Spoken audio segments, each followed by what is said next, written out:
Pour vous, c'est quoi une femme ? Au XIXe siècle, dans le grand dictionnaire universel Larousse, la femme était définie comme, je cite, « ayant une constitution proche de l'enfant » et « étant naturellement faite pour le mariage ». De nos jours, le Larousse nous dit plus simplement « être humain du sexe féminin ». Mais pour le dictionnaire de l'Académie française, une femme, c'est, je cite, « un être humain défini par ses caractères sexuels qui lui permettent de concevoir et de mettre au monde des enfants ». Ce n'est pas forcément votre définition du mot femme.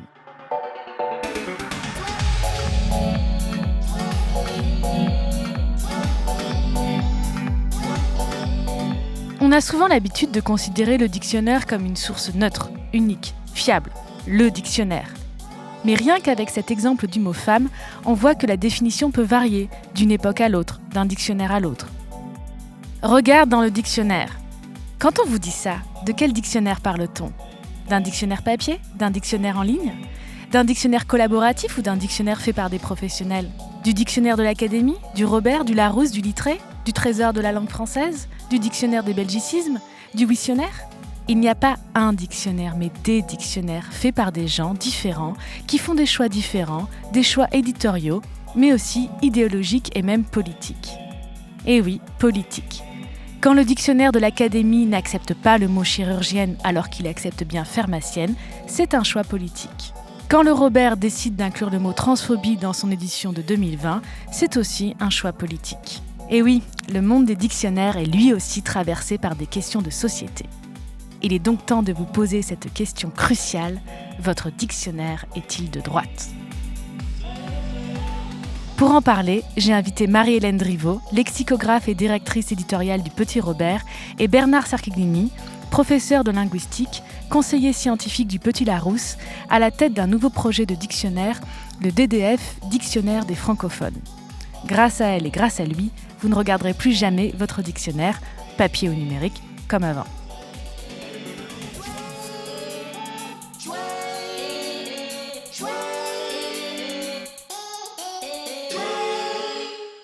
Si tu veux savoir si un mot existe, regarde dans le dictionnaire. Ça n'existe pas, c'est pas dans le dictionnaire. Le dictionnaire, ça sert à savoir si un mot existe, comment il s'écrit, ce qu'il veut dire. Oui, mais comment ça marche ? Est-ce que tous les nouveaux mots peuvent entrer dans le dictionnaire ? À propos de nouveaux mots, on a beaucoup parlé de la chanson Dja Dja de la chanteuse Aya Nakamura et de son lexique que tout le monde ne comprend pas.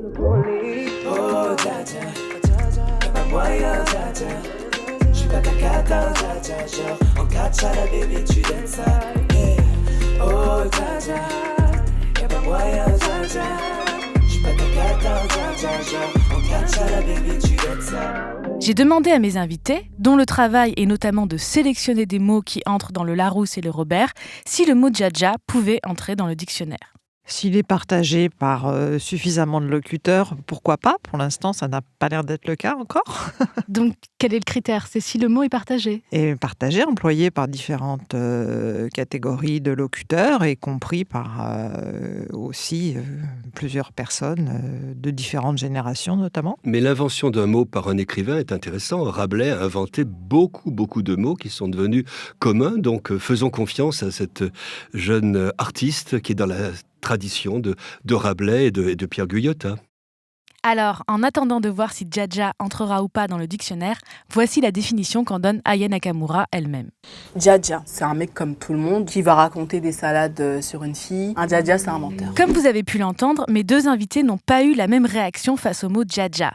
Et quand il s'agissait de l'inclure ou pas dans le dictionnaire, il et elle ne faisaient pas forcément le même choix. Parce que contrairement à ce qu'on pense, il n'existe pas un dictionnaire, mais des dictionnaires établis par des individus différents, qui font des choix différents, qui les engagent politiquement. Alors concrètement, comment est-ce qu'on travaille sur un dictionnaire ? Déjà, depuis quand les dictionnaires français sur la langue française existent-ils ? Les tout premiers dictionnaires étaient bilingues, c'était des dictionnaires de traduction, qui permettaient de passer du latin au français. Pour trouver des dictionnaires en français sur le français, il faut attendre la seconde moitié du XVIIe siècle, le moment où, pour résumer, le pouvoir royal a pris en charge la langue. Le premier dictionnaire unilingue de français a été établi par un grammairien et lexicographe, Richelet, en 1680, puis ça a été le tour de l'Académie française en 1694. Et déjà à cette époque, ces dictionnaires ont fait des choix différents. Richelet avait choisi une orthographe plutôt modernisée, alors que l'Académie optait pour une orthographe très éloignée de la prononciation. Bon, entre parenthèses, le symbole de la modernité à l'époque, c'était d'adopter l'accent circonflexe, ce qu'a fait Richelet, mais ce que l'Académie ne voulait pas. Cette opposition révélait déjà une opposition idéologique, parce que Richelet considérait que la langue devait s'adapter aux évolutions du temps, qu'il fallait écouter les praticiens de la langue comme les imprimeurs par exemple, et l'Académie, elle, avait une vision de la langue tournée vers le passé et vers une élite. Il n'y a plus qu'une seule façon de dire qu'un truc est c'est formidable, c'est un état de dire permanent. c'est super, que ça baigne, que c'est cool, que ça craint pas. Je ne vais pas employer les mots du dictionnaire pour dire qu'un truc est super. Je ne vais pas dire c'est merveilleux, c'est extraordinaire. Quand un truc me plaît, je dis ça me branche, c'est super. Quand un truc me dévecte, je dis pas cette chose me déplaît, je pourrais jamais dire ça. Je dirais ça me gonfle, toujours. De nos jours, les équipes de rédaction des dictionnaires actuels peuvent être privées, comme celle du Robert, celle du Larousse ou encore Hachette. Il y a aussi des équipes publiques, comme celle du Trésor de la langue française au Québec, avec une version gratuite en ligne que je vous conseille absolument. Ces équipes sont composées de spécialistes. Mais la question idéologique n'a pas disparu, au contraire. Parce que faire un dictionnaire, c'est d'abord se demander qu'est-ce que le français ? Est-ce que c'est la langue telle qu'elle est pratiquée par toutes et tous dans tous les domaines ? Domaine du français parlé, du français technique, c'est une vision plutôt progressiste de la langue ? Ou est-ce que le français, c'est la langue telle qu'on imagine qu'elle devrait être parlée ? Une vision plutôt conservatrice, plutôt tournée vers une élite. C'est cette opposition que nous explique Bernard Cerchiglini. C'est le paradoxe de notre métier. Nous sommes des savants, nous avons une bonne méthodologie, nous travaillons sur des données. Il n'empêche que nous avons une option générale sur la dimension du français que nous décrivons. Prenez le XVIIe siècle, auquel vous faisiez allusion tout à l'heure. L'Académie française décide d'un usage restreint. Quand elle publie son première édition, 1694, elle est conservatrice. En revanche, Furetière, qui pour cela s'est fait vider de l'Académie, est progressiste. J'utilise à dessein les mots conservateur et progressiste, car il étend le vocabulaire et il décrit du vocabulaire technique, scientifique, familier, ainsi de suite. Ou l'autre exemple, plus proche de nous, Pierre Larousse. Pierre Larousse, par rapport à Littré et par rapport à ses prédécesseurs, c'est un dictionnaire d'un progressisme inouï. Il décrit le français familier, populaire, des régions, des métiers, ainsi de suite. Donc, il y a une option de base qui est souvent idéologique, on ne va pas se le cacher. C'est-à-dire, qu'est-ce que c'est que le français ? Est-ce que le français populaire, c'est du français ? Les personnes qui font les dictionnaires, les lexicographes, sont dans une situation d'entre-deux. Entre le constat que la langue appartient à tout le monde et leur statut de spécialiste. Entre une exigence de scientificité et des choix idéologiques.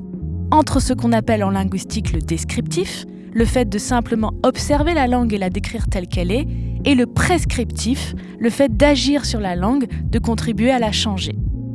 Il y a des dictionnaires qui sont franchement prescriptifs et militants.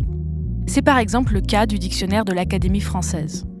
Bon, ce dictionnaire n'a que peu de valeur linguistique parce qu'il est incomplet d'abord. La dernière édition date de 1935 et les académiciens n'en sont qu'à la lettre S. Avec un peu de chance, ils finiront avant 2035.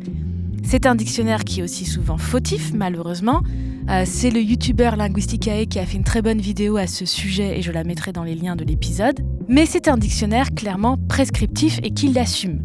Le dictionnaire de l'Académie française, comme les pages langues du Figaro, ne décrit pas la langue telle qu'elle est, mais prétend nous enseigner ce qu'il faudrait dire et ce qu'il ne faudrait pas dire. C'est le titre des rubriques « Dire, ne pas dire ». Par exemple, le dictionnaire de l'Académie vous dira qu'on ne peut employer se baser qu'au sens architectural et militaire, qu'on ne peut pas l'employer de manière figurée, que ce n'est pas français et qu'il faut lui préférer fonder ou établir.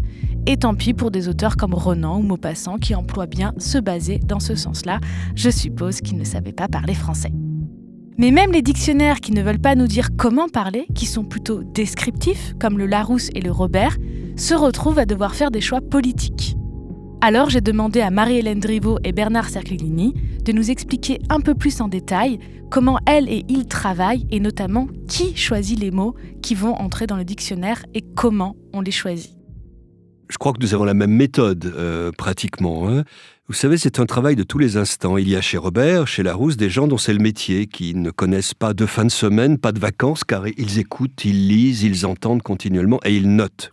Et surtout, ils notent la fréquence des termes, la diversité des emplois, et ils essayent d'estimer l'entrée du terme dans l'usage, hors d'un jargon technique ou d'une mode. Dans l'année, on arrive presque à 4000 termes, vraiment intéressants. Et là, à feu vif, on commence à réduire jusqu'à 400-450 termes. Et enfin, je ne sais pas comment vous faites chez Robert, mais ça se termine à 3 dans le sous-sol, les téléphones éteints, les murs testés pour voir qu'il n'y a pas de micro, et nous décidons, la mort dans l'âme, parce que faute de place, on ne peut pas indéfiniment rajouter, amincir le papier, réduire l'espace et les caractères, à peu près 150 mots nouveaux ou sens nouveaux tous les ans. Mais il y a des recalés qui attendent l'année suivante. J'imagine que c'est pareil chez vous, parce que nos listes sont étrangement similaires. Étrangement ou heureusement peut-être. Mais vous dites qu'il y en a 4000 qu'on peut repérer à peu près chaque année. Finalement, on s'arrête à 400. Mais il y a 20 000 mots nouveaux en français tous les ans. Si on prend le vocabulaire technique, c'est entre 20 et 25 000. On ne se rend pas compte. Mets le thune dans le bastringue, histoire d'ouvrir le bal. Pose ton cafard sur le zinc et t'auras du bonheur pour tes 10 balles. Tout le monde y veut seulement la thune, et seulement ça les fait bander. Tout le monde y veut seulement la fame, et seulement ça les fait bouger.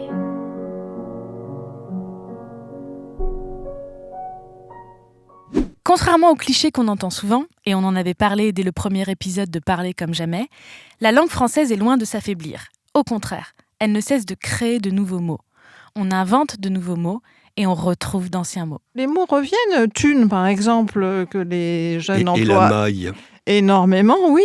Ils s'imaginent avoir inventé quelque chose, siècle, alors que mon grand-père parlait de la thune. Justement, ça, c'est c'était fascinant. la pièce de 5 francs à l'époque. Bien Quand on dit sûr, les jeunes parlent naturellement, mal, bah oui. les jeunes inventent des mots qui Non, n'existaient mais- pas, alors que la maille, c'est un mot d'ancien français. La thune, Bien sûr, effectivement, bien sûr. plein de... Vous en parliez. Le lascar. Le lascar, oui. le daron, daronne, qui Daron. sont des mots... Quand j'étais jeune, le daron ne se disait plus. Non, C'était du ringard, tout. c'est ça. Ringard. Du C'est tout. un mot picard du XIIIe siècle tout de même.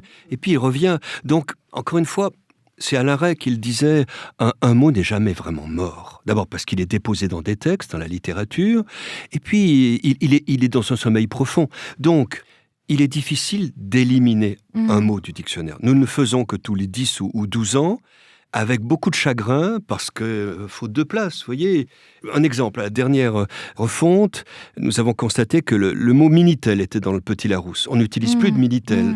Mais le Minitel existe encore dans la littérature, on le rencontre dans des textes. Donc, nous avons décidé de maintenir Minitel. En revanche, Ah, c'est intéressant. le verbe il est- Miniteler n'a vraiment pas pris. Et là, je dois vous dire que le verbe Miniteler, lui, a été éliminé du Petit Larousse. D'accord. Voilà un Mais exemple. c'est intéressant parce que les clichés veulent, vous savez, on a la grande idée que la langue se meurt, que la langue ne se renouvelle pas. Et au fait, ce que vous nous dites du travail des dictionnaires, c'est le contraire. On élimine très peu de mots et on en sélectionne certains nouveaux, mais parmi une infinité d'autres mots qu'on aurait pu choisir. En fait, oui, il y a un mouvement, mais qui est plutôt du côté de l'accroissement. J'ai dit, nous jouons sur la minceur du papier, sur les caractères, pour Sur les accroître- marges. sur les marges, Ah, sur vous les gagnez le marges. plus de place possible Ah pour oui, mettre oui, le plus Et de oui, mots possible. tous les trucs sont possibles pour Tout est bon accroître le pour... vocabulaire, pour accroître et faire disparaître un mot du dictionnaire. Ça ne signifie pas qu'il a disparu de la langue. Hein. Simplement, il nous a semblé que Miniteler, d'abord, se comprend très bien. Tout à fait. Et qu'il Est-ce n'avait qu'il plus n'a sa- jamais eu beaucoup de qu'il n'a jamais vigueur? À l'époque, il avait suffisamment d'occurrences, de fréquences pour rentrer dans le dictionnaire, vous voyez.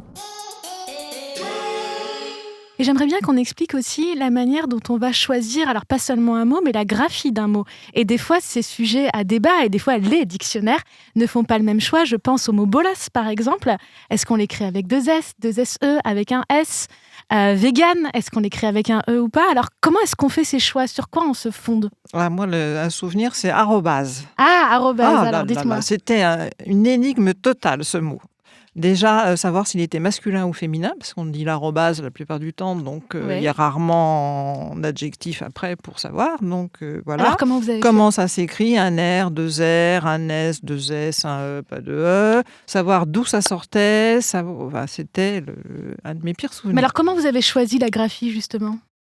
Après, on peut aussi aller voir dans des supports comme Europress pour voir les fréquences, essayer de... Donc c'est encore Et l'usage. puis pour Arobase, l'usage nous avons écrit. interrogé les gens du métier. Oui, et puis voir comment on ils voit faisaient. aussi si c'est un mot qui est formé comme d'autres mots d'une série, voir un petit peu comment ça Pour se faire comporte. une certaine homogénéité.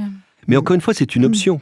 Et les auditrices, les auditeurs passés par l'école et qui ont appris difficilement l'orthographe pensent qu'il y a une orthographe. Or, actuellement, elle n'est pas aussi fixée que cela. Si l'on compare Petit Larousse et Petit Robert, on voit un nombre intéressant de variantes. Ah, Oui, par parce Oui, exemple. bien sûr. Mais, bien un sûr. exemple tout simple, c'est néo quelque chose, néonatal, néocolonialisme. Mhm. Alors, j'ai oublié à l'instant, mais je crois que le Robert Nous, on a soude, tendance à utiliser un trait d'union. non, on soude. Alors vous soudez, ça c'est la tradition Josette. Nous Josette commençons Redebeu. par le trait d'union et nous soudons dans un deuxième temps. Donc en fait, les deux séries néo sont différentes dans les deux petits dictionnaires. Ce n'est pas rien. Et voilà, c'est bien la preuve que la phrase selon laquelle « si tu veux savoir comment ce mot s'écrit, regarde dans le dictionnaire », eh ben, c'est pas si simple que ça. On avait parlé dans un autre épisode de Parler comme jamais, à qui la faute, des batailles politiques autour de l'orthographe.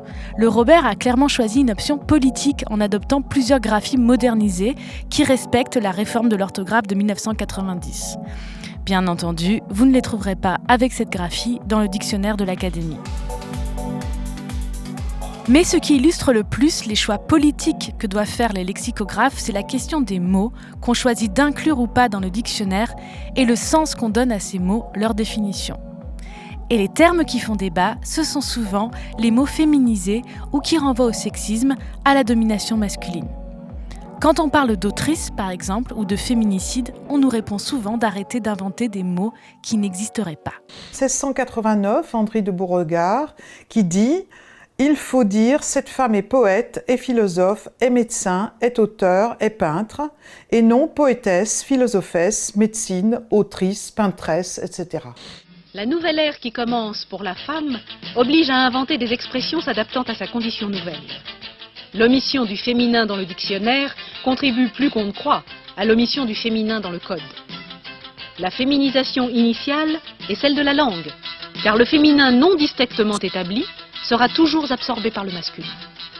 Ce n'est qu'à force de prononcer certains mots que l'on finit par en accepter le sens. La féminisation de chaque terme sera pour l'égoïsme mâle un expressif rappel à l'ordre. Ce mot n'existe pas, il n'est pas dans le dictionnaire. C'est Oh, une phrase qu'on entend souvent. Bah Que oui. j'ai lu dans Le Monde. Quand nous avons commencé à féminiser, Ça quelqu'un a écrit au Monde en disant vous ne pouvez pas dire une ministre, c'est pas français, c'est pas dans le dictionnaire. Ce qui est le monde à l'envers, ou le lexique à l'envers. Ça a été rapidement dans le Petit Robert. Oh, grâce à notre ami, regretté ami Josette. La c'est grammaire vrai, ne c'est s'y vrai de oppose Beauve. pas, les intéressés étaient d'accord. Mais Voilà. c'est vrai que c'est quelque chose qu'on entend tout le temps, alors qu'au fait, c'est le phénomène inverse. Par exemple, pour prendre un exemple d'un mot qui est entré récemment dans le dictionnaire, le mot féminicide, il a d'abord été employé, d'abord dans un cercle restreint, puis dans un cercle un peu plus large, notamment par l'usage médiatique. Et ensuite, son usage, justement pas trop restreint, a été sanctionné par l'entrée dans le dictionnaire. Vous dites dans le sanctionner, Petit c'est Robert, pas intéressant. dans le dictionnaire, ça n'existe pas. Ah oui, dans un Faudrait des déjà dictionnaires. mettre les choses au point. Oui, Souvent, oui. on dit c'est dans le Oui, dictionnaire. oui, oui. Non, c'est pas dans le dictionnaire. Chaque dictionnaire fait ses propres choix, Tout à fait. a ses propres valeurs, a ses propres... voilà, c'est différent. Donc, il est entré dans le Petit Robert. Mhm. Et je tiens à préciser que ce mot ne faisait pas partie de la sélection dont parlait Bernard. Et c'est lors de la mise à jour qu'on a décidé de l'ajouter, notamment parce que il faisait partie il avait une existence juridique dans certains pays d'Amérique du Sud. Donc sa présence dans l'actualité a court-circuité un peu le phénomène de sélection habituel des mots. Oui, il est arrivé très fort, un petit peu après les votes, et on a Il s'est trouvé... imposé. Nous avons attendu 1 an pour être sûr de son implantation dans la langue, donc il sera cette année, bien sûr. Et ce que vous racontez illustre bien le paradoxe du dictionnaire usuel. Mhm. Nous ne sommes pas prescripteurs, nous sommes à l'écoute de la langue et nous nous rendons compte de l'usage. Mais les lecteurs attendent une prescription. Quand tout à on fait. ouvre le Petit Robert ou le Petit Larousse, on veut savoir si le mot est dans le dictionnaire et donc dans la langue. Nous avons donc une sacrée responsabilité. Et voyez, par exemple, pour féminicide, peut-être que son usage, sa fréquence n'autorisait pas son entrée dès cette année, mais vous avez eu le courage de dire c'est un mot important pour des raisons politiques, nous le faisons rentrer. Et donc, au-delà de l'usage, il y a des décisions, des options. Chaque dictionnaire est une option sur la langue. Et les lecteurs nous attendent pour cela. L'histoire du mot féminicide illustre cette question du choix idéologique des dictionnaires. D'un point de vue formel, le mot est clair. Il est formé sur femina, femme, et le suffixe cide du latin caudere, tuer, comme infanticide, insecticide, spermicide. Le mot est employé dans plusieurs pays d'Amérique du Sud, mais aussi en Italie, en Espagne, depuis au moins les années 70. En France, il est surtout utilisé pour désigner, dans le cadre des violences conjugales, le fait que chaque année, plus d'une centaine de femmes meurent sous les coups de leurs compagnons ou de leurs anciens compagnons. Créer un mot, c'était une manière de sortir cette question du simple fait divers pour montrer qu'il s'agit d'un fait de société. Et c'est aussi un mot forgé contre une autre expression, crime passionnel. C'est en effet le crime passionnel que nous allons évoquer ce soir. Des crimes associés à la passion du couple. Au début des années 70, voilà comment étaient définis les meurtres liés aux violences conjugales. Regardez comment cet avocat racontait le crime de son client. Vous êtes couché sur le corps de votre femme, vous l'avez embrassée, vous lui avez dit des paroles d'amour. Une dimension passionnelle retirée du code pénal dès 1975. Mais les mots des journalistes pour décrire ces crimes avaient du mal à évoluer. Exemple en 1993. Sylvie Imbert avait 26 ans. Il y a quelques jours, elle a été tuée de 2 balles dans la tête par son mari avec lequel elle était en instance de divorce. Il pourrait s'agir d'un crime passionnel comme on en voit plusieurs dans l'année. Féminicide n'a pas attendu le dictionnaire pour exister. Il est utilisé par les mouvements féministes en France depuis les années 2000. Le Robert a fait un choix assez précurseur en l'intégrant dans les pages de son dictionnaire dès 2014 pour l'édition de 2015. Alors bien sûr, le mot suscite toujours des moqueries, les critiques de la journaliste Natacha Polony ou de l'écrivain Michel Houellebecq. Mais de fait, il est en train de s'imposer sur la scène médiatique et dans une certaine mesure dans le langage juridique. Et en même temps que l'émergence du mot, vient une nouvelle conscience des violences conjugales. On peut citer le choix de certains journaux, comme Le Monde, qui consacrent un traitement régulier à ce sujet. Bataille linguistique, bataille politique. Choisir de faire entrer un mot dans le dictionnaire, ce n'est donc pas seulement décrire, mais aussi reconnaître par un mot l'existence d'un phénomène, lui donner une caution, une valeur institutionnelle. J'ai parlé de ce paradoxe à mes invités. Même si le dictionnaire est censé sanctionner l'usage, soyons honnêtes, le fait que le mot entre dans le dictionnaire, ça va aussi aider à ce que l'usage se développe parce que ça fait un argument aussi d'autorité, puisque le critère du dictionnaire existe. Et d'ailleurs, c'est cet argument que reprennent les enseignants quand ils nous demandent, par exemple, de ne pas mettre trop de mots familiers dans les dictionnaires scolaires, pour plusieurs raisons. D'abord, ils nous disent, bon, ces mots-là, ils les connaissent, hein. Et puis, d'autre part, ça légitime leur usage grossier, et ils disent, ah ben si, on a le droit, c'est dans le dictionnaire. De même pour les anglicismes, je fais partie chez Larousse de ceux qui pèsent au trébuchet l'entrée des anglicismes. Et qui donne une chance, un petit coup de pouce à des mots pour remplacer. Exemple, divulgacher, que j'aime infiniment, vous l'avez fait rentrer nous aussi. Divulgacher n'a peut-être pas la fréquence qui permettrait l'entrée au Petit Larousse, mais il est là pour pousser dehors, spoiler ce qu'il va faire. J'espère. De même pour Courriel. Ce n'est pas encore gagné. Hein. On verra, mais là, il était en remarque dans un premier temps. On parlait de l'usage québécois et petit à petit, il a acquis le statut d'entrée à part entière. Donc on est de fait entre la sanction de l'usage et le fait de donner un petit coup de pouce à l'usage. Et c'est un choix qui peut être à des moments politiques, comme vous le disiez. Vous l'avez dit, c'est une option. Si on considère que c'est une bataille politique de faire entrer un mot dans le dictionnaire, certaines personnes peuvent considérer que c'est aussi une bataille politique d'en retirer. Marie-Hélène Driveau nous en parle. C'est très important. On a des mots justement pour lesquels on a des pressions pour les retirer. Je ne sais pas, par exemple comme youpin, bougnoul, etc. On choisit de les laisser.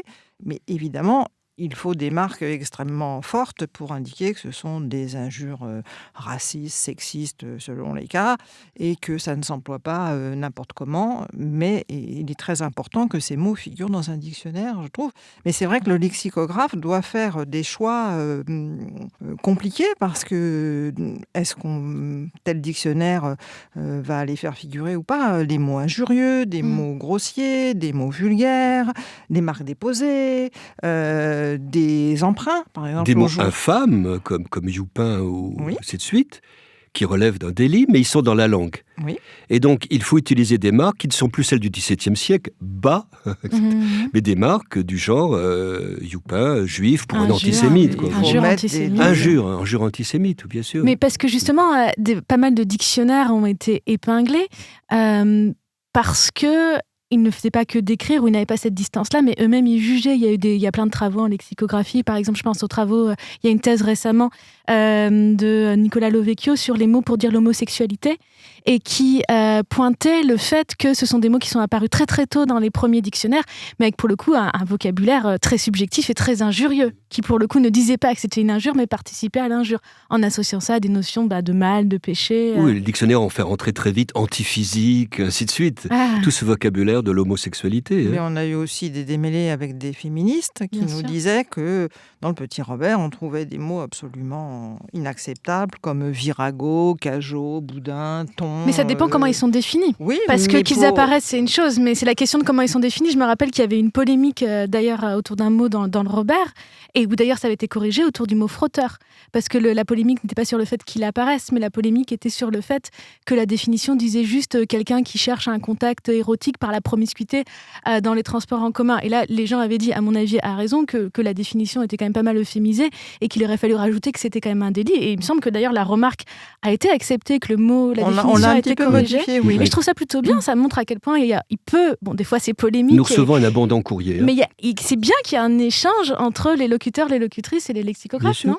Bien sûr. Oui, mais ce que les féministes là oublient, dans le cas que je citais, c'est que s'il y avait l'équivalent pour les messieurs, on se ferait un plaisir de le faire figurer. Ah, mais il n'y a pas l'équivalent, mais on peut essayer de le faire. Mais les hommes ne sont jamais définis, sauf s'ils sont très beaux. Donc là, il y a des mots, Apollon, Adonis, ils sont très forts, les Hercule, etc. Mais après, s'ils sont grands, petits, bêtes, tout ça, là il n'y a pas de vocabulaire. Créer de nouveaux mots. C'est réservé aux femmes. On verra. De plus en plus de dictionnaires sont collaboratifs. Avec Internet, la numérisation, la multiplication des dictionnaires comme Wiktionnaire, qui est d'ailleurs devenu un dictionnaire physique, le DICO, Urban Dictionary, le dictionnaire de la zone, ce sont les locuteurs et les locutrices elles-mêmes qui font les dictionnaires. C'est un beau mouvement d'appropriation de la langue, mais on peut se demander si ces dictionnaires sont toujours fiables. J'ai demandé à mes spécialistes quelle était leur réaction face à la numérisation et face à ces nouvelles pratiques. Et on va voir que Marie-Hélène Driveau et Bernard Cerchiglini n'ont pas vraiment le même avis sur la question. Déjà, Wikipédia, il ne faut pas avoir besoin de chercher un adjectif, un verbe, un mot grammatical, parce que vous n'allez pas le trouver, ni un synonyme, dans ni le un Wiktionnaire. contraire. Ce sont que des noms et des concepts. Alors, dans le Wiktionnaire, il y a des côtés sympathiques, mais lexicographe, c'est un métier quand même, et on trouve des choses quand même un petit peu surprenantes. Oui, les définitions sont souvent très mauvaises, il faut quand même être honnête. Et par exemple, je ne sais pas, ils définissent un nom par un verbe, par exemple. Bon, ils n'ont aucune notion des contraintes, parce qu'il y a des contraintes extrêmement fortes dans un dictionnaire de langue, et ils les ignorent, et ils s'en passent très bien, mais c'est souvent assez choquant quand même. Oui, mais quel trésor! Mais ça, le Wiktionnaire n'est pas fait par nous. Mais quel trésor! Je viens de publier un livre sur la troncation en français, et j'ai beaucoup travaillé avec le Wiktionnaire. J'ai trouvé beaucoup de choses. Dès qu'une troncation apparaît, elle a un article dans le Wiktionnaire. Pour moi, juste pour définir la troncation. L'abrègement. L'abrègement, d'accord, par exemple, garde à vue. Oui, la garde à vue pour la garde à vue, le prol pour le prolo, la bib, tout récent, pour la bibliothèque. Et dès qu'une troncation apparaît, elle est dans le Wiktionnaire. Donc pour nous, c'est très utile, et c'est une autre fonction, et je pourrais faire allusion au dictionnaire dont je m'occupe en ce moment, qui n'est pas vraiment, qui a pris le nom de dictionnaire parce que nous aimons tant les dictionnaires, mais c'est un outil numérique qui va permettre à tout un chacun de rentrer des mots. Le dictionnaire des francophones, c'est une application inscrite dans plusieurs partenariats, dont la DGLFLF, la Délégation générale à la langue française et aux langues de France, lancée en mars 2020 pour permettre de consulter des mots français, pas juste du français de France, mais de toute la francophonie. Si le dictionnaire s'appelle Dictionnaire des francophones et pas de la francophonie, c'est parce qu'il se veut collaboratif, parce qu'il cherche à impliquer les locuteurs et les locutrices du français. Et donc, nous aurons un double aspect. L'outil va sortir en mars. D'une part, cumulatif, il va donner accès à tout ce qui est disponible, Wiktionnaire, base de données, ainsi de suite. Et puis, participatif, c'est-à-dire qu'il y aura une appli téléphone qui va permettre de rentrer un mot, un essai de définition, quelques exemples, pour accroître et donner le sentiment que cette langue est mondiale. Ensuite, et il nous revient après, et je m'occupe du conseil scientifique de ce dictionnaire, de mettre les linguistes en réseau pour trier tout ça. Et nous aurons, ça c'est une primeur, nous aurons en juillet prochain à Dakar une rencontre de tous les spécialistes du français en Afrique, collègues africains non-africains, pour commencer à trier et à classer et à travailler là-dessus. Le numérique permet d'accroître le corpus, comme on dit entre nous. Voilà. Mais ça ne veut pas dire qu'on produit des définitions parfaites. Ça veut dire que n'importe quel francophone, n'importe où, pourra proposer un mot qui pourra entrer dans ce dictionnaire des francophones. Oui, ça, bien sûr, brut de décoffrage, mais au moins il va exister. L'idée, c'est les dictionnaires usuels font ce qu'ils peuvent, mais ils ont 80 000 entrées à peu près. Qu'est-ce que c'est que le vocabulaire français ? Voilà. À vue de nez, c'est 1 million de mots, 2 millions de mots. Et si nous voulons montrer cela, je crois qu'il faut jouer le jeu de l'Internet, jouer le jeu wiki, c'est-à-dire que chacun rentre un mot, quitte après à ce qu'il y ait un contrôle des pairs ou ainsi de suite. Mais pour l'instant, ouvrons les barrières largement. C'est l'idée, si je ne me trompe pas, vous me corrigez, aussi de sortir de cette idée que le français appartient à la France, appartient à un nombre limité de locuteurs et reconnaître l'idée que la langue française, c'est 300 millions de locutrices et de locuteurs à travers le monde et qu'il faut arrêter de réduire la francophonie aux Français de France. Une date importante dans l'histoire de la langue, c'est le moment où il y a eu plus de locuteurs hors de France qu'en France. Les puristes n'en sont pas encore rendus compte. L'Académie française, pendant 30 ans, a bloqué officiellement la féminisation, alors qu'elle était partie du Québec 30 ans auparavant. Et aussi, je pense que ça peut nous montrer à quel point, c'est pas parce qu'on est francophone, française ou français, qu'on connaît le français.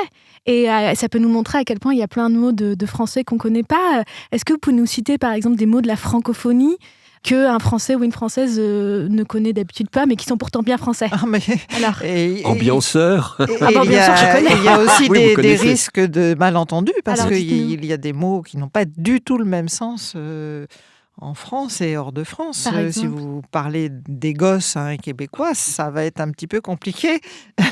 Dans cette radio, on pourrait dire qu'il met les gosses sur la table. Vous m'avez compris. Voilà.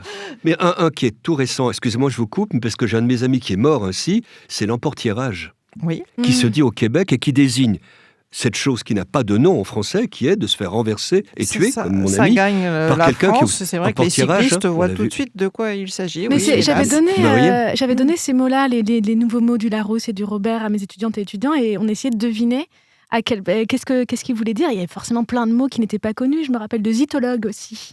Par exemple. Mixologue. Zytologue.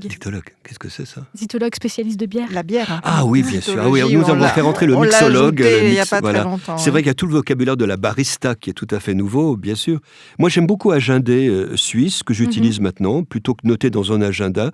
Les Suisses agendent un rendez-vous. C'est très commode. Je crois qu'on peut aussi amplifier son vocabulaire en le simplifiant. Et c'est vrai qu'on assiste aussi à des rencontres, parce que justement le vocabulaire des mots ou des sens québécois sont toujours vivaces dans certaines régions de l'ouest de la France, dans la Vendée. Donc c'est une manière de redynamiser, revivifier. Et c'est ce lien, je trouve, est absolument merveilleux, parce qu'il s'est maintenu en dépit des siècles et de la distance. C'est du Charenton au Poitevin. Et d'autres exemples, si on pense à d'autres endroits de la francophonie Au Sénégal, on achète son essence, non pas dans une station-service qui est vraiment un très mauvais calque d'un très mauvais anglicisme, mais dans une essencerie. Dans l'essencerie, et c'est très bien. Là très aussi, facile à comprendre. C'est très facile à comprendre. Les services du Premier ministre sont la primature au Sénégal, ce qui est très joli. On dit que le mot est inventé par Senghor. Au Québec, on est très inventif, fait que le choix est un peu difficile. On a les clavardages, les barniques, on chauffe le char, on tatouine également. Mais s'il fallait que j'en choisisse un seul, ce serait le pourriel. Pourriel, c'est courriel indésirable. Mais un Québécois vous dirait pas le temps de niaiser, tous ces pourriels sont vraiment achalants. Pour moi, le français est une langue très imagée. Il y a des expressions typiques que j'aime dans mon pays. La première, c'est l'eau à recevoir. C'est tout simplement une façon de dire l'eau gazeuse. Et la deuxième, lancer un chameau. Mais non, je ne vais pas me moquer de nos amis animaux. Non, c'est tout simplement lorsqu'on commet une faute d'orthographe. Notre définition de la langue est politique. Considérer que la langue française n'est pas le français d'Île-de-France, mais qu'elle est francophone et qu'elle appartient à toutes ses locutrices et à tous ses locuteurs, c'est un choix engagé. Nous sommes revenus avec mes invités sur cette question de l'engagement politique. Est-ce que vous vous définirez comme des lexicographes engagés ? Parce que, par exemple, voilà, c'est aussi sous votre direction que le mot féminicide est entré dans le Robert. Vous, par exemple, vous êtes aussi engagé en disant que ce mot, si, c'était un mot tout à fait qui avait un sens. Récemment, là, vous êtes engagé sur les débats autour de pédophiles et pédocriminels en disant que oui, penser à faire évoluer ce mot pédophile vers pédocriminel avait un sens et un intérêt. Oui. Donc, vous prenez parti dans ces débats. Est-ce que vous considérez comme des linguistes engagés ? Ah, moi, oui, tout à fait. Mais linguiste, c'est-à-dire que je crois que je reste un savant, mais j'ai des options. Voilà. Et après tout, qu'un savant intervienne dans l'arène politique et serve la République et serve aussi son peuple, ça me semble tout à fait naturel. Je crois être fidèle à Pierre Larousse. Oui, pédocriminel est dans le Petit Robert et c'est vrai que c'est un dictionnaire humaniste, on va dire, et inclusif depuis très longtemps. Et donc, c'est vrai qu'on a des valeurs et qu'on essaye d'y être fidèle. Et d'ailleurs, justement, vous savez, dans les clichés qui peuvent exister sur les dictionnaires, alors on parle de la guerre entre le Larousse et le Robert, et on a une représentante... Mais non, il faut acheter les deux. Non, ça marche pas, ça. Nous, on veut du combat, on veut du sang et des larmes, là. On a une représentante du Robert et un représentant du Larousse. Alors, non, me dites pas juste que vous vous aimez. Quelle différence il y a ? Est-ce que cette guerre, elle est purement commerciale ? Et que dites-vous du cliché qui voudrait dire que le Robert serait quand même plutôt de gauche et le Larousse plutôt de droite ? Parce que moi, j'ai quand même entendu ça pas mal de fois. Qu'est-ce que vous pourriez répondre à ça ? On peut dire le contraire. C'est vrai. Peut-être que le petit Larousse a une vision un petit peu plus traditionnelle de la société. Alors, qu'est-ce que répond le Larousse ? Non, je vais répondre. Nous attendons un peu plus longtemps pour être sûr qu'un mot est vraiment dans l'usage. Voilà. C'est-à-dire que du coup, plus frileux, c'est ça ? J'essaie de mettre de l'huile sur le feu. Non, pas frileux, mais respectueux de nos règles. Voilà. Et donc, nous pouvons sembler un peu conservateurs parce que nous faisons rentrer un mot quand vraiment nous avons tous les critères. Le Robert est plus sensible à la nouveauté de la langue. Voilà. Donc, il paraît plus jeune, peut-être plus jeuniste parfois, mais c'est deux options différentes. Pour prendre un exemple, la définition de mariage dans le Petit Robert, on l'a modifiée il y a au moins 25 ans, parce que ça n'existait pas en France, le mariage entre personnes de même sexe, mais ça existait dans plusieurs pays. Et donc, tout naturellement, on avait changé la définition, mais je vous dis, il y a au moins 25 ans. Alors que le petit Larousse a attendu que la loi l'autorise en France pour faire une deuxième définition un peu compliquée. Alors... Non, elle est très simple.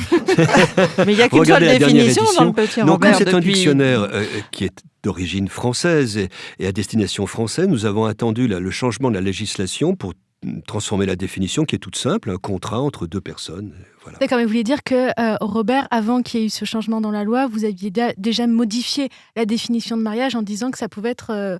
en tout cas, que ce n'était pas forcément... Union légitime de deux personnes dans les conditions prévues par la loi. Donc, ça marchait que ça soit autorisé ou que ça soit pas autorisé. Les spéciales dédicaces au Petit Robert. Est-ce que, pour terminer, parce qu'on va devoir terminer, vous pourriez nous dire quels sont peut-être les mots que vous préférez parmi ces nouveaux mots qui sont entrés dans vos dictionnaires respectifs ? Ou des mots qui vous ont frappé, qui vous ont étonné, qui vous ont séduit ou qui vous ont agacé ? On a vu passer beaucoup, quand même. Ceux de cette année, j'ai bien aimé l'adolescence, que nous avons fait rentrer au Petit Larousse. L'adolescence, c'est bien. C'est le phénomène la difficulté Tanguy, à sortir de l'adolescence, voilà. c'est ça ? C'est bien, parce que j'aime bien les mots valises étant olympien, vous voyez. Donc l'adolescence, je l'ai vraiment aimé, celui-ci, voilà. Permaculture aussi, c'est bien. C'est bien. C'est ancien déjà. Oui, 2 ans. Nous avons entré il y a 2 ans. Oh non, c'est bien. Ah, mais vous avez toujours de l'avance. Et vous ? Moi, je suis toujours très démunie quand on me demande mon mot préféré. Ou... Mais moi aussi, pour être honnête. Si on préfère son papa ou sa maman. Je les aime tous. Et je voulais juste vous demander vraiment pour terminer, est-ce que le mot autrice est dans vos dictionnaires ? Oui, et il était même précédé de la mention rare et elle a été retirée. Oui, je rends hommage auteur, autrice. Oui. Non. Josette Redobov avait fait rentrer autrice très tôt. Très tôt et bien avant le Petit Larousse, voilà. Et du coup, il est dans le Petit Larousse ? Oui, dans le Petit Larousse, mais il est possible que nous fassions rentrer aussi auteur avec un E, qui s'entend beaucoup en ce moment, variante. Dans ce domaine, là aussi, il faut des variantes. Après tout, ce qui est nécessaire, c'est de féminiser. Après, ne passons pas d'un purisme à l'autre. Autrice, c'est très bien. Auteur aussi avec un E, c'est très bien. Oui, sauf que le heureux n'est pas franchement un féminin français jusqu'à Il y en a présent. Si, supérieur et prieur. Oui, non, non. En synchronie. Oui, on va terminer sur l'idée qu'il peut continuer à y avoir débat, mais la prochaine fois qu'on me dira que le mot autrice n'est pas dans le dictionnaire, je vais leur dire, écoutez, j'avais le Larousse à ma droite, le Robert à ma gauche, il est bien dans le dictionnaire. Merci beaucoup. Au début de cet épisode, je vous ai dit qu'on allait se demander si votre dictionnaire était de gauche ou de droite. Bon, bien sûr, les choses ne sont pas toujours aussi tranchées, mais ce qui est certain, c'est que tous les dictionnaires font des choix politiques. D'accord, les choses ont évolué. On a l'impression qu'on ne trouvera plus dans les dictionnaires contemporains des discours comme celui de l'article femme du Grand Dictionnaire universel du Larousse du 19e dont je vous ai parlé au début de l'épisode. Et pourtant, si vous cherchez lesbienne dans le dictionnaire en ligne proposé par l'Académie française, vous aurez une définition euphémisée qui parle d'abord de l'île de Lesbos, mais qui dit bien ensuite femme aimant les femmes. Mais si vous cherchez tribade, autre mot pour dire lesbienne, mot un peu vieilli, vous allez encore avoir femme qui a des goûts contre nature. Contre nature. Ici, on est bien clairement dans le jugement et dans la prise de position politique. Choisir d'institutionnaliser ou non un mot par son entrée dans le dictionnaire, choisir sa définition, ce sont des choix politiques. Certains mots sont plus politiques que d'autres. Un mot peut devenir politique. Par exemple, je pense que la question de l'entrée du terme « gilet jaune » comme mot composé dans le dictionnaire va se poser et que ça va soulever des polémiques. Selon les dictionnaires, il y aura sans doute différentes définitions. Alors, je vous ai parlé de votre dictionnaire, mais il est peut-être temps de vous parler du mien ou des miens, parce que forcément, j'en ai plusieurs. Parmi les dictionnaires que j'aime beaucoup et que je vous recommande, il y a le TLF, le Trésor de la langue française. C'est informatisé, c'est en ligne, c'est gratuit et c'est un trésor. Il y a tout, il y a l'étymologie, il y a les premiers usages, il y a plein de citations qui sont fondées sur des corpus littéraires, donc du coup, c'est très utile quand vous avez des pénibles sur Twitter qui vous disent que tel mot, c'est la décadence de la langue française. Vous pouvez lui dire « Ah, Maupassant l'a dit ». Bon, certes, c'est un peu un argument d'autorité, mais pour moi, c'est bien utile. J'aime beaucoup aussi le Petit Robert avec la couverture qui a été dessinée par Riyad Satouf, la couverture qui représente Alain Ray. Je trouve que ça représente bien une certaine vision de la langue qui se rencontre, qui est plurielle. Et moi, quand je craque sur un dictionnaire, ça fait très très geek de dire que je craque sur des dictionnaires, mais c'est vrai. Quand je craque sur un dictionnaire, c'est très souvent la dernière édition du Grévis, le bon usage. Alors le titre peut induire en erreur parce qu'on a l'impression que le bon usage, c'est pour nous dicter un bon usage de la langue, mais pas du tout, c'est un dictionnaire qui est génial, qui nous fait l'histoire des mots, qui nous dit aussi l'histoire des choix des différents dictionnaires par rapport à ces mots, qui est vraiment réflexif et qui inclut plein de variantes. C'est très intéressant pour remettre en cause nos clichés sur la langue. Par exemple, qu'est-ce que maintenant l'Académie française va nous dire que c'est une tournure complètement fautive. Grâce au Grévis, on sait qu'avant, elle était tout à fait acceptée par l'Académie et le Grévis nous explique aussi pourquoi on l'emploie, nous donne des exemples de textes très littéraires et très reconnus où c'est employé. C'est vraiment un dictionnaire qui permet de réfléchir. J'aime le Grévis. Mais dans tous les cas, même si on adore les dictionnaires, n'oublions pas que ce ne sont pas les dictionnaires qui font la langue. Ils peuvent l'influencer. Ils peuvent lui donner un coup de pouce, comme dit Cerchellini. Ils peuvent institutionnaliser l'usage, mais l'usage ne doit pas les attendre. Continuons à parler comme jamais et continuons à créer des mots qui n'existent pas dans le dico. Je sais pas comment te dire ce que je peux pas écrire. Faudrait que j'invente des mots qui n'existent pas dans le dico. C'est toi que je t'aime. Vachement beaucoup. C'est toi que je t'aime.